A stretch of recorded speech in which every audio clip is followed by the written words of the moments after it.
శ్రీరాముల ఆంజనేయులు ప్రపంచ కార్మికుల దినోత్సవం సందర్భంగా బుధవారం సూర్యాపేట జిల్లా హుజూర్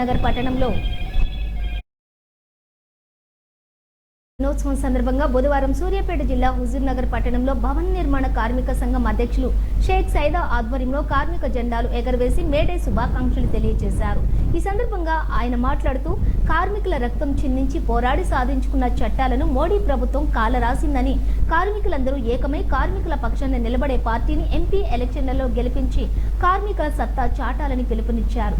ఈ కార్యక్రమంలో భవన నిర్మాణ కార్మిక సంఘం ప్రధాన కార్యదర్శి వినాయకరావు, గౌరవ అధ్యక్షులు బంక శ్రీనివాస్ రెడ్డి, కోశాధికారి ఎల్లయ్య, ఉపాధ్యక్షులు rod bending Melacheruvu Venkanna, Lakarapu Saidulu, centring Nagul Meera, Hussain, Radha Reddy, Narasimha Rao, painting సంఘం అధ్యక్షులు నాయుడు, మార్బుల్స్ టైల్స్ నాగయ్య, కొండలు, ఇమాం, జానీ, రాధారెడ్డి, సయ్యద్, బిక్కు, ఇతర నాయకులు పాల్గొన్నారు.